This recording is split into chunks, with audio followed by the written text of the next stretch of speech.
Hello. I've just received a very strange letter from Virgin Media, because I've been having a squabble with them, and I wrote to their CEO, and they've just written to me to say that they tried calling me numerous times, and because I didn't respond, they consider the matter to be closed. Well, I have no record of any calls. This seems to me to be a really entertaining example of deceptive bureaucracy, utter deceit, and just astonishing. Anyway, there's a man called Gary Hamel, I think, Gary Hamel, who did a speech about 2 or 3 years ago in Ireland, and he said that bureaucracy, quote, "bureaucracy is stifling innovation and we need to kill it." I think he's wrong. I think bureaucracy is not just stifling innovation, it's also destroying goodwill, as we see with the Virgin Media nonsense. I think it needs to be tamed and trimmed. And a really good example of how we deal with bureaucracy, taming it, trimming it, is to look back at history, because in the end, history tends to win, and what is a good idea tends to get advanced. What is a bad idea tends to get thrown out.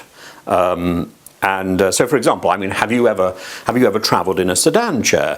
No, I think it's highly unlikely that you have. Keep that in mind. And also keep in mind the idea of the umbrella, Mary Poppins' weapon of choice, the umbrella.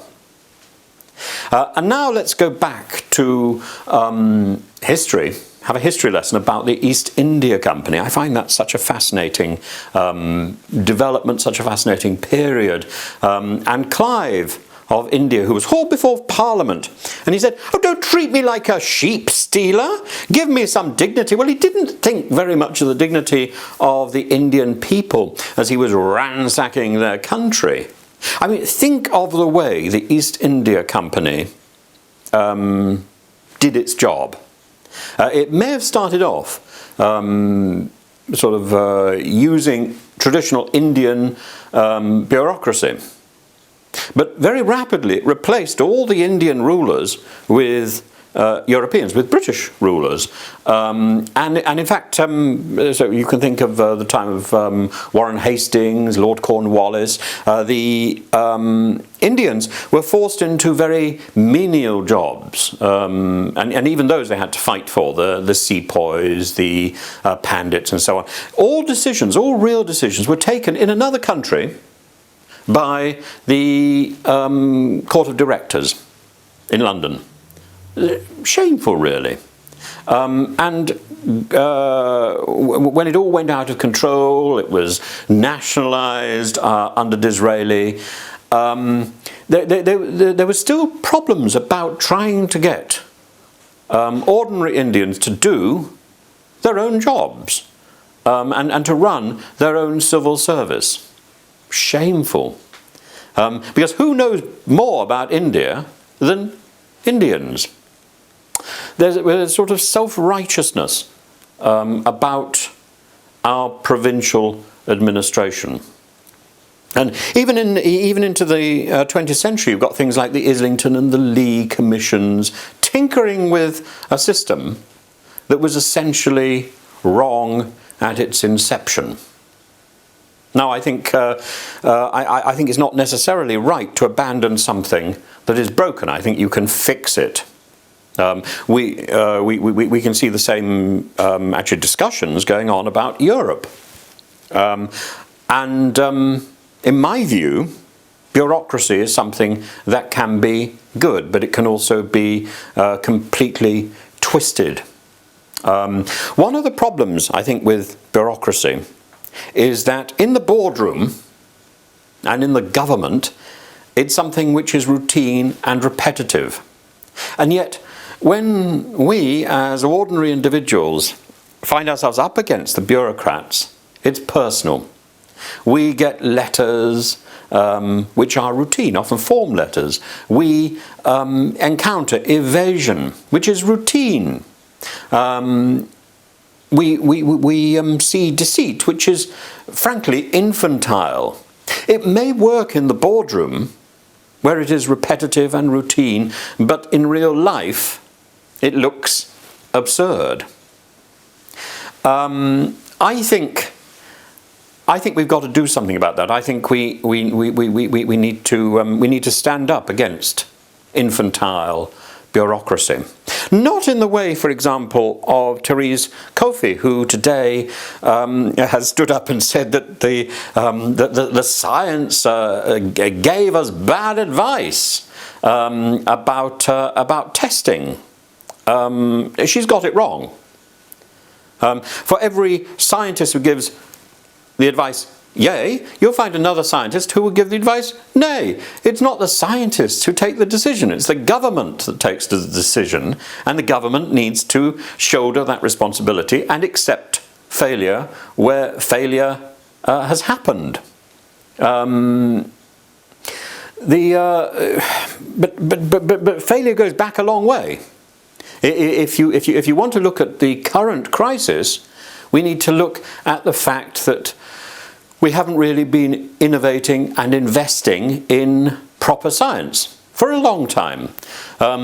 Vaccine science doesn't make a lot of money. That is one of the problems. It's not always very successful. There's a man called Wayne Koff who says that vaccines have a 10% chance of being successful when you're developing them. That's a very low chance of success. It's not going to command a lot of investment, I'm afraid. But we need it. We need people like the Gates Foundation to be investing in the development of new vaccines, as they did in 2007 with an amazing grant of 1.5 billion. But they weren't just investing in the development of the vaccine; they were investing in the way it would be rolled out. A tremendous innovation and use of money. But for the most part, we seem to be afraid of new ideas. We seem to be afraid of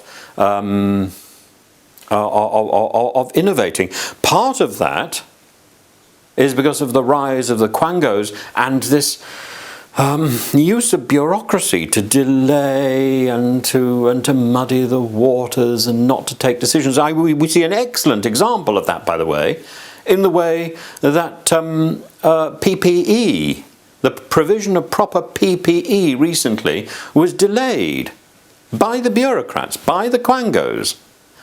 So we could have the government saying, oh yes, we've got all this equipment, and yet hospitals saying, no, we don't see it, because it's got delayed in the bureaucratic system. This is not something we should ever tolerate. Bureaucracy should be there to help us, not to hinder us. Now let's turn to our umbrella.